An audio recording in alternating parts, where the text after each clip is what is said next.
Assalamualaikum warahmatullahi wabarakatuh. Saya Ari Wahyuni, CGP Angkatan 9 dari Kabupaten Sleman, Daerah Istimewa Yogyakarta.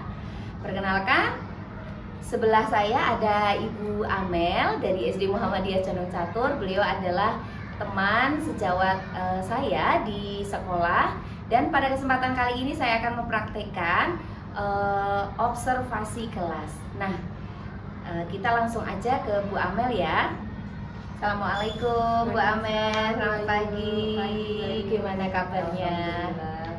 Alhamdulillah. Jadi gini Bu Amel, saya akan melakukan observasi kelas di pembelajarannya Bu Amel di kelas 4. Nah, pada kesempatan kali ini izinkan sebelum saya observasi kelas, saya akan melakukan wawancara pra-observasi. Tujuannya supaya nanti bisa lebih siap apa yang hendak dicapai, apa saja yang sudah disiapkan, begitu supaya nanti proses pembelajarannya jauh lebih baik, gitu ya Bu Amel.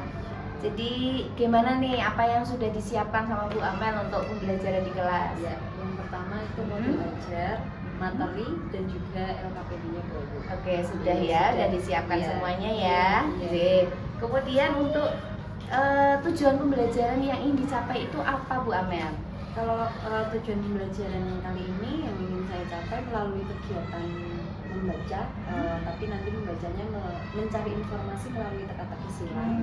Nanti anak-anak akan merangkai sebuah kosakata menjadi sebuah kalimat. Jadi belajar kosakatanya dapat, struktur kalimatnya juga dapat, SPO. Oke, berarti mata pelajaran bahasa Indonesia ya Bu Amel ya? Oh ya. Kemudian area pengembangan yang hendak dicapai. Area pengembangannya anak itu supaya bisa apa gitu mungkin. Jadi nanti anak bisa berkomunikasi, tentunya berkomunikasi, mengungkapkan apa yang mereka pikirkan dan mereka rasakan. Oh iya, dari bicara berarti. Oh iya, karena dari merangkai kata itu dulu, kemudian nanti supaya pengembangan ke depan anak-anak itu bisa lebih lancar atau pandai berkomunikasi. Oke. Kemudian dari strategi yang sudah disiapkan Bu Amel, nanti dalam pembelajaran strateginya mau bagaimana? Strateginya saya mau menggunakan problem based learning atau PBL, nanti juga berdiferensiasi, tapi karena saya masih belajar juga untuk diferensiasinya, saya pakai diferensiasi konten. Oh iya, jadi nanti di bagian materinya ya yang dibedakan ya ke anak-anak. Ya baiklah Bu Amel, sudah luar biasa yang sudah disiapkan oleh Bu Amel. Mudah-mudahan nanti ketika pembelajaran bisa berjalan dengan lancar dan semuanya anak-anak otomatis bisa antusias dalam pembelajaran ya Bu Amel ya. Sukses untuk Bu Amel, dan untuk percakapan pra-observasi kali ini sudah cukup, dan kita akan ketemu besok sesuai dengan jadwal mata pelajarannya Bu Amel. Saya akan masuk ke kelasnya Bu Amel untuk observasi langsung di kelas. Begitu ya Bu Amel. Terima kasih banyak. Sama-sama Bu. Selamat juga. Demikian tadi percakapan pra-observasi saya dengan Bu Amel, guru kelas 4 di SD Muhammadiyah Condong Catur dengan mata pelajaran Bahasa Indonesia. Terima kasih. Assalamualaikum warahmatullahi wabarakatuh. Assalamualaikum warahmatullahi wabarakatuh.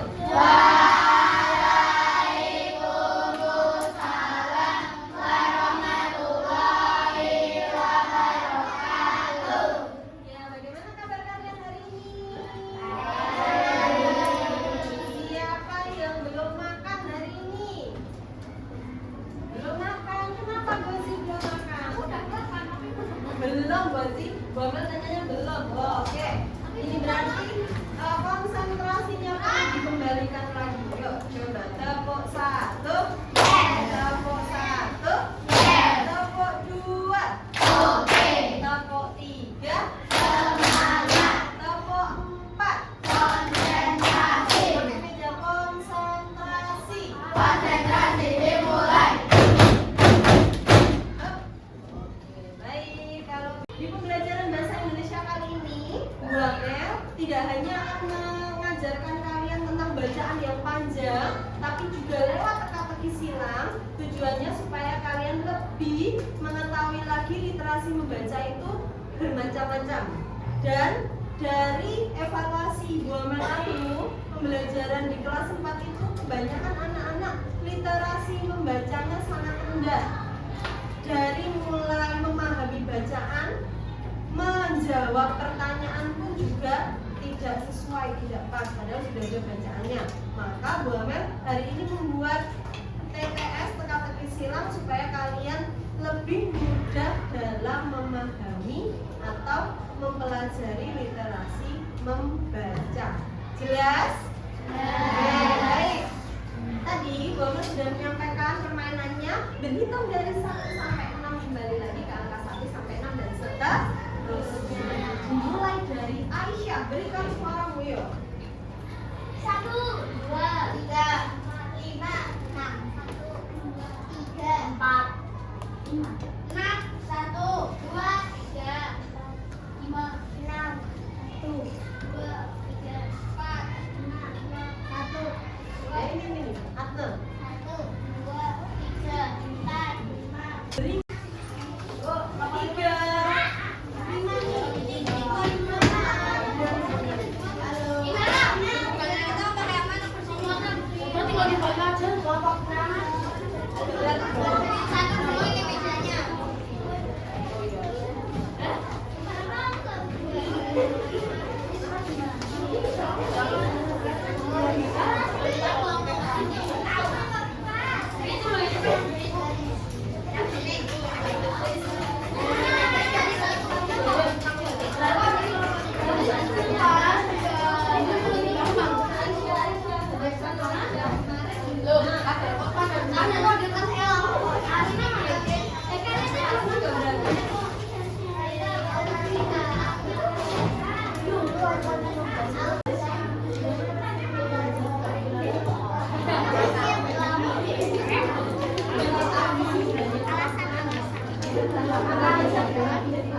menjawab nomor 2, kelompok 3 menjawab nomor 3, kelompok 4 dan seterusnya gitu ya. Oke, dari kelompok 1, tapi sebelumnya tukar dulu. Tukar pekerjaan kalian kelompok 1 dengan kelompok 2, kelompok 3 dengan kelompok 4, kelompok 5 dengan kelompok 6 ditukar dulu.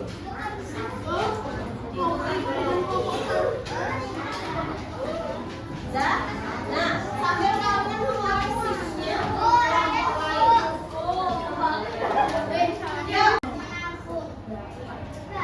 ya, teman-teman Bumbang, betul atau salah jawabannya?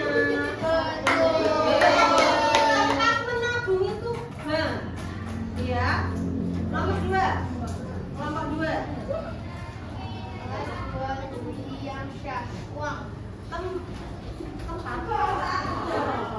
Alat jual beli yang sah yaitu uang. Dari huruf U ada berapa kolom di situ? 4 kolom uang, ya. Kelompok 3.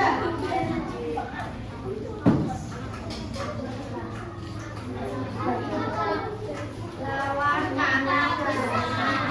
Lawan kata besar apa? Dari huruf K, ya. Dari huruf K yang terkecil. Yang kelompok lain betul atau salah? Betul. Yuk, kelompok 4. Ya.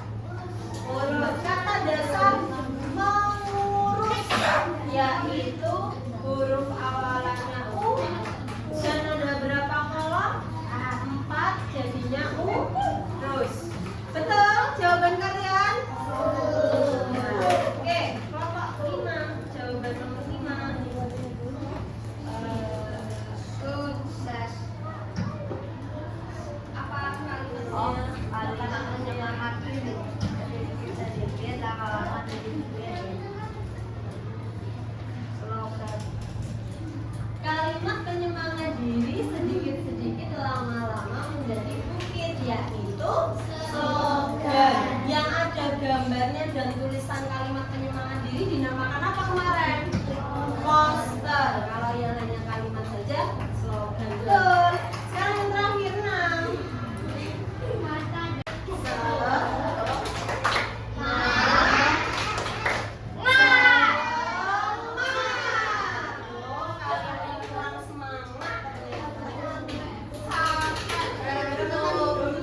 Oke, baik. Sekarang dari yang sudah kalian tulis tadi jawabannya, kalian baca lewat pertanyaannya, adakah yang menurutmu susah? Apa itu? Kalimat penyemangat diri itu ya. Mengapa? Apa yang membuat kalian bingung? Yang buat kalian bingung apa? Tidak tahu maksudnya, tidak tahu jawabannya. Oke, berarti kita harus di rumah ataupun dimanapun sering-sering melatih literasi membaca. Ya, karena membaca itu penting anak-anak. Menurut kalian sekarang belajar berkelompok seperti sekarang ini menyenangkan atau tidak? Menyenangkan atau tidak? Menyenangkan. Iya. Kalau menyenangkan, gimana semangat menyenangkannya? Yang semangat satu, kalian berani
Selamat pagi Bu Amel. Juga Bayu. Iya, gimana kabarnya?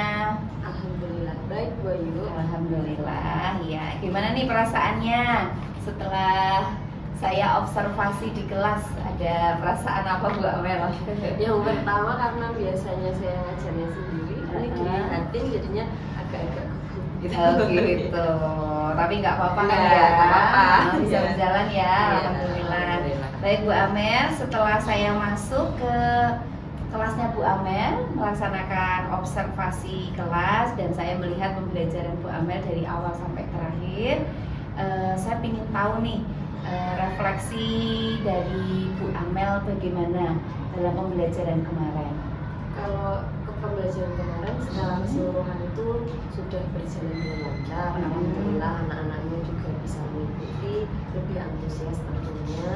Terus juga tapi masih kalau untuk pembelajaran itu diferensiasi itu belum maksimal gitu. Karena dari saya sendiri Gitu. saya belum begitu memahami. Jadi saya memakainya hanya diferensiasi pertanyaan saja. Oh gitu. Jadi Bu Amel merasa bahwa itu tuh belum maksimal ya di Iya. bagian diferensiasi. Hal lain selain dari diferensiasi dari yang lain-lainnya sudah cukup ya. Sudah bagus ya, menurut Bu Amel sudah nyaman dan Iya. bisa berjalan dengan Iya. baik di kelas ya. Oke, kalau dari sisi diferensiasi nih, selama ini apakah Bu Amel sudah pernah menerapkan sebelum hari kemarin? Sebelum hari kemarin sebenarnya sudah pernah. Jadi tapi masih konten seperti menampilkan video, kemudian nanti anak juga membaca.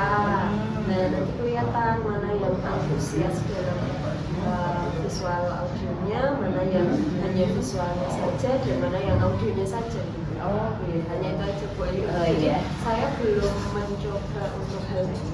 Oh iya. Terus ada permasalahan lain nggak selain dari sisi itu kan dari sisi Bu Amel ya? Kalau dari sisi anak gitu, Bu Amel ada masalah atau ada tantangan? Ada, terutama untuk anak yang motivasinya masih kurang ya. Misalnya ada anak yang sukanya membaca, ada yang tidak. Nah itu dalam motivasi membaca. Kemudian ada yang sukanya berbicara, ada yang tidak. Nanti itu mungkin bisa masuk ke diferensiasi yang apa ya ya prosesnya itu loh. Nah itu saya belum membedakan ini. Jadi kalau misalnya besok saya menerapkan lagi, mungkin saya akan belajar untuk ke diferensiasi prosesnya. Nanti saya lihat dari minatnya. Oke, bagus, luar biasa Bu Amel, semangat ya. Semoga besok bisa ya. Kemudian kalau dari sisi siswa nih, kalau dari kemampuan siswa, apakah di dalam kelas itu sama atau mungkin ada perbedaan kalau dari sisi kemampuan? Kalau sisi kemampuan perbedaannya tidak begitu signifikan karena sama rata. Anak-anak di situ termasuk anak-anak yang punya intinya keinginan, walaupun ya itu tadi nanti prosesnya berbeda-beda. Kalau dari sisi Kognitifnya beda banyak. Ada yang unggul, ada yang kurang. Oke.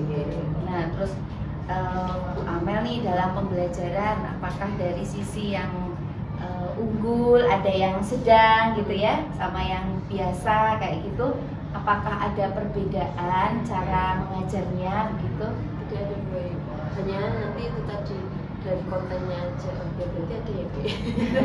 Iya, berarti nanti dari segi kontennya saja. Jadi nanti saya tidak hanya melulu menggunakan bacaan, tapi saya nanti juga menggunakan video.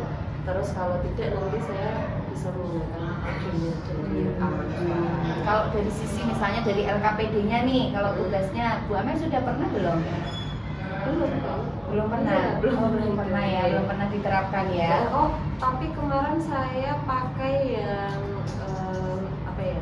Istilahnya KPD-nya saya buat teka-teki ulang kayak gitu. Nah, itu secara keseluruhan anak-anak itu malah antusias. Jadi gitu. mereka yang kurang dalam membacanya, tapi mereka juga malah lebih seneng proses kayak gitu. Oke, ya. Terus ini nih Bu Amel, selama ini yang sudah dipelajari sama Bu Amel tentang kan lebih ke pembelajaran berdiferensiasi nih. Bu Amel pertama kali mendapatkan tentang diferensiasi itu dari mana? Diferensiasi dari PMM.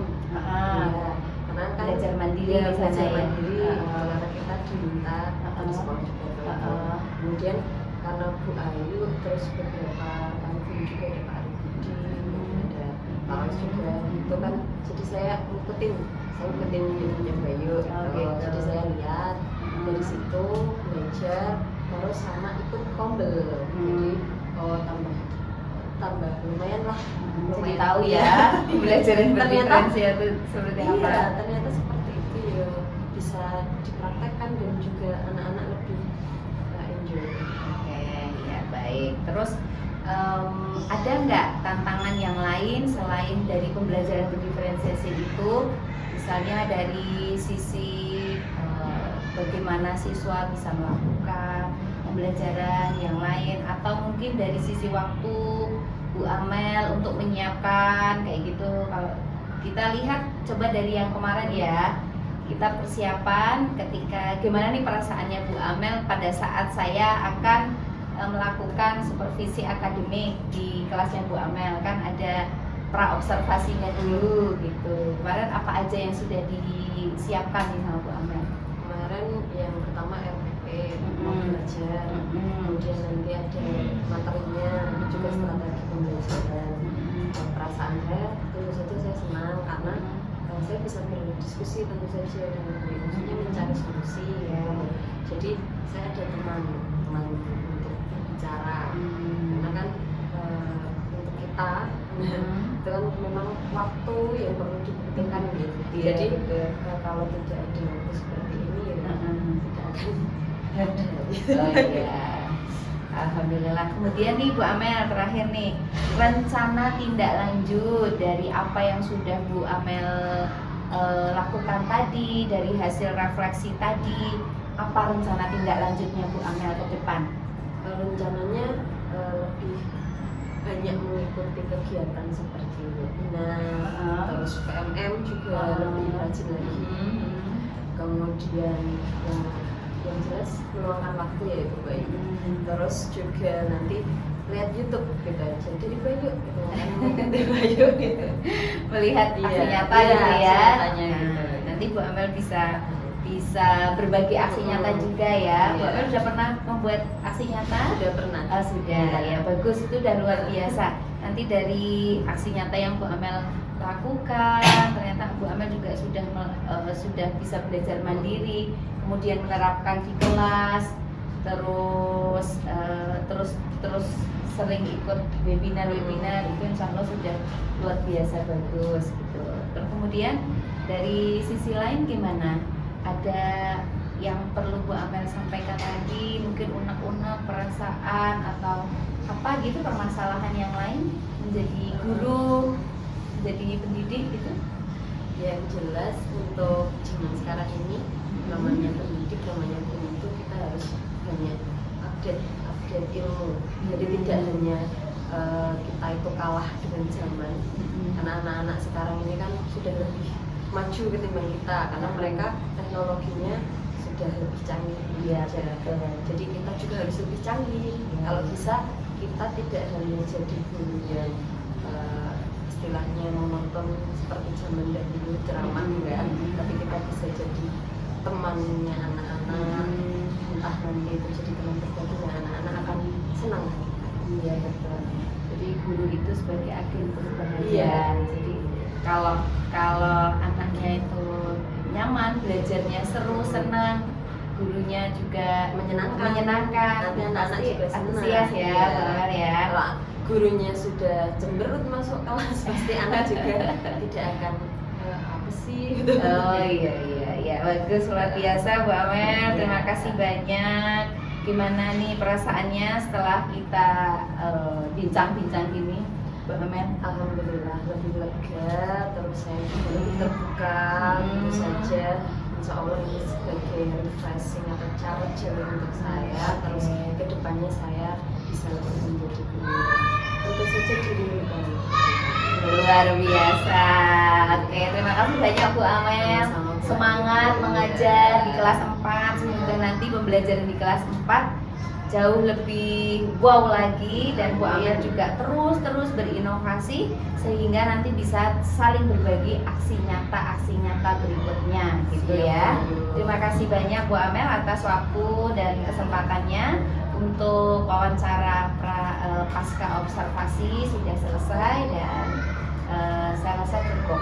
Terima kasih banyak. Sama-sama Bu Ibu. Ya.